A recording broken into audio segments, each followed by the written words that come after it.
दरवर्षीप्रमाणे याही वर्षी गॅसेसचा दिवस आला. लुसलुशीत गवताची पेंड सोडून कसली तरी पोळी खावी लागणार म्हणून सर्जाची जीवावर आली होती.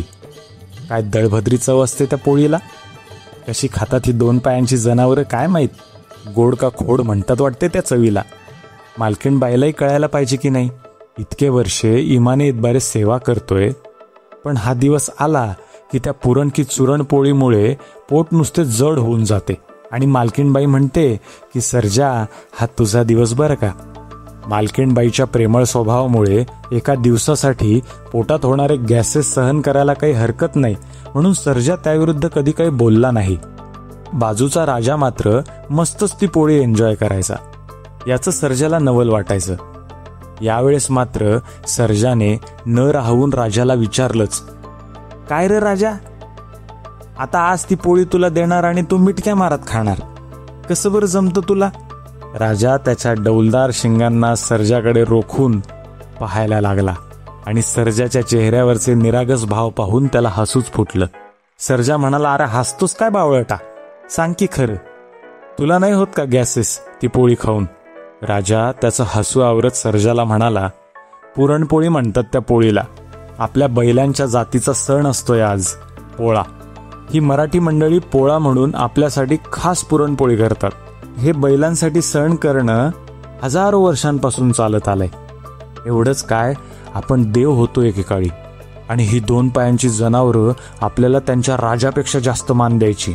तेव्हा तर आपल्याला मध, खजूर, कमळाची पानं आणि काय काय काय काय खायला मिळायचं. सर्जा टरकला. डोळे बारीक करून राजाकडे पाहायला लागला. मालक कधी कधी रात्री झिंगत येतो तर मालकीणबाई त्याला घरात घेत नाही. तेव्हा मालक गोठ्यातच लोळायला लागतो आणि जी काही सुरेल बडबड सुरू करतो, राजा तसंच काहीतरी बडबड करत होता. सर्जा म्हणाला, गप रे बैला, काही काय बरळतो. राजा म्हटला, ज्याला आपला भूतकाळ माहिती नसतो तो त्याचं भविष्य कधीच घडवू शकत नाही.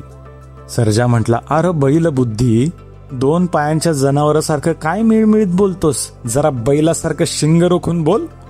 राजा म्हटला, बरं ऐकायचंय तुला. सर्जाने डौलात मान हलवली आणि राजा म्हटला, तर ऐक. 5000 वर्षांपूर्वी, खरं तर त्याच्याही अगोदर, इथून खूप खूप लांब पश्चिमेकडे केमेट नावाचा एक समृद्ध देश होता. 2 पायांची जनावरं तेव्हा नुकतीच समाज करून राहायला लागली होती. शेतीचा शोध लागून 7000 वर्षे उलटून गेली होती आणि 2 पायांच्या जनावरांनी म्हणजेच माणसांनी आपल्याला शेतीच्या कामात जुंपून टाकलं होतं.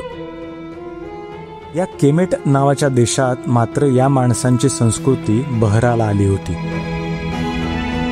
त्यांनी उंचच उंच वास्तू बांधल्या. तिथल्या राजांनी स्वतःची अगडबंब अशी थडगी सुद्धा बांधली. तिथले लोक तुफान व्यापार करायचे, गायचे, नाचायचे, सातूच्या रोट्या खायचे आणि हेकेट नावाची दारू प्यायचे. तुफान धिंगाणा चालायचा तिथे. या केमेट नावाच्या देशाची मेम्फिस नावाची राजधानी होती. नाईल नदीच्या सुपीक प्रदेशात वसलेलं हे मेम्फिस शहर म्हणजे माणसाच्या शहरीकरणाचं सुंदर प्रतीक होतं. या केमेट देशातली माणसं आकाशातल्या देवाला खूप मानायची. त्यांचा ताहा नावाचा देव म्हणजे संपूर्ण जगाची निर्मिती करणारा होता. मेम्फिस शहरात या देवाचं भव्य देऊळ म्हणजे त्या शहराची शान होतं. त्या देवळाला हट का ताहा असं नाव होतं. मनेथो नावाच्या पुजाऱ्याने जेव्हा केमेटचा इतिहास ग्रीक भाषेत लिहिला तेव्हा त्याने या देवळाला ग्रीकमध्ये इजिप्तोस म्हणजेच ताहाचे देऊळ असे संबोधले आणि तेव्हापासून केमेट देशालाच ग्रीक लोक आणि मग नंतर सर्व जगच इजिप्त म्हणू लागलं.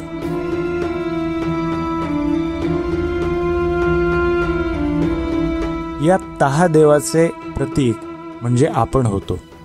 बैल, काळा कुळकुळीत बैल. मेम्फिस शहरामध्ये प्रत्येक वेळी एका काळ्या बैलाची निवड केली जायची, ज्यावर सुंदर पांढरे चट्टे असायचे. या बैलाला हपिस असं संबोधायचे. या हपिसच्या कपाळावर पांढरी त्रिकोणी खूण, पाठीवरती गिधाडाच्या पंखांसारखी पांढरी खूण पोटावरती पूर्ण चंद्राकृती आणि जिभेखाली गोचिडाच्या पाठीसारखी खूण असणं आवश्यक असायचं. ही सर्व लक्षणं असणारा काळा बैल हपीस म्हणून निवडला जायचा आणि राजवाड्यात त्यासाठी स्वतंत्र मंदिर उभारलं जायचं. त्या हपीससाठी तरण्या ताठ्या सुंदर गायींची व्यवस्था त्याचा स्वतःचा स्वतंत्र कुंटणखाना म्हणून केली जायची.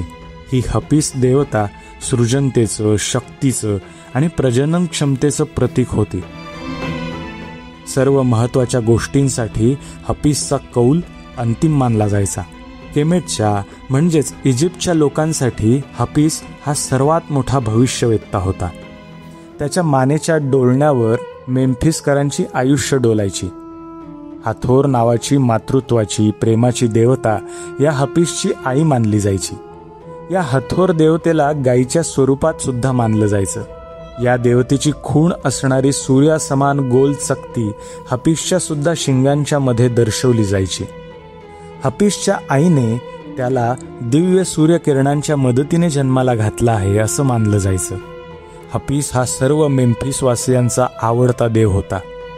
त्याची राजासारखी किंबहुना त्याहून अधिक जास्त बडदास्त ठेवली जायची.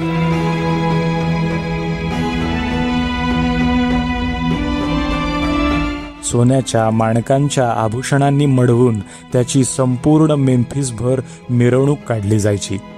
मेम्फिसवासीय हपीसचा कौल घेण्यासाठी, त्याच्या स्पर्शासाठी तुडुंब गर्दी करायचे. हपीसने जिभेने चाटलेली वस्तू, शेपटीने फटकारलेली गोष्ट अत्यंत पवित्र, देवाचा प्रसाद म्हणून मानली जायची.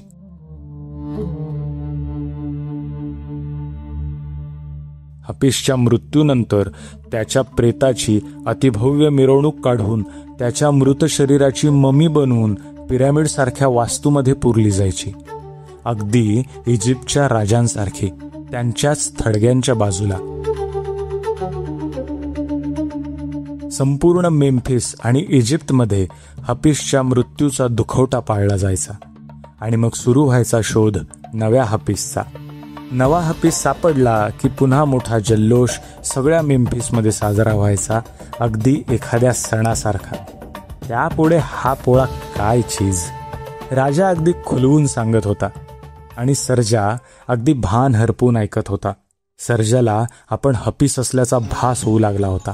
निदान हपीस नाही तरी हपीसच्या वंशातले तरी आहोतच याची सर्जाला आता पक्की खात्री पटायला लागली होती. गिधाडाच्या पंखांची पांढरी खूण आपल्या पाठीवर सापडती की काय याची चाचपणी सर्जा करायला लागला होता. तेवढ्यात राजाचं लक्ष सर्जाकडे गेलं. अरे सर्जा, अरे बैला, एकदम उरळून गेलास की काय? सर्जाने झटकन राजाकडे पाहिलं. म्हटलं नाही तर. अरे सर्जा, राजा समजावणीच्या सुरात सांगायला लागला. ही गोष्ट आपली नाही मित्रा, ही गोष्ट बैलांची नाही, गैरसमज करून घेऊ नकोस. ही गोष्ट आहे 2 पायांच्या जनावरांची. या पृथ्वीवरची प्रत्येक गोष्ट या 2 पायांच्या जनावरांची आहे. त्यांना लहर आली की ते आपल्याला देव करतात. त्यांना लहर आली की गाड्याला जुंपतात आणि नाकात वेसण घालून पाठीवर चपाचप चोपतात. कधी आपल्यासाठी तरण्या गायींचा कुंटणखाना उभारतील तर कधी आपले आण ठेचून आपल्याला आजन्म निकम्मा करतील.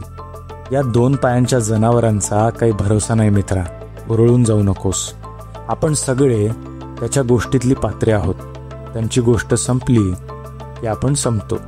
त्यामुळे आपला पोळा असो की 5000 वर्षांपूर्वीचा इजिप्तच्या हपीसचा पोळा असो, आपल्याला काय करायचं? मुकाट समोर दिलंय ते खायचं आणि खुश राहायचं. असं म्हणता क्षणी राजा गोठा हादरून जाईल एवढ्याच जोरात पादला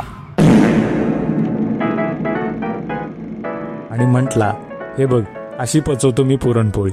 सर्जा आणि राजा दोघेही मोठ्याने हसायला लागले. तेवढ्यात झिंगून येणाऱ्या मालकाने जोरात राजाच्या पाठीवर थाप मारून नेहमीसारखी बडबडायला सुरुवात केली. तर माझ्या 2 पायांच्या जनावरांनो, सबस्क्राईब करू नका, लाईक करू नका, कमेंट करू नका, पण सर्जा राजाची ही कॅसेट आपल्या सर्व बैलबुद्धी दोस्तांना फुकट पाठवायला मात्र विसरू नका. जय हपीस भगवान की.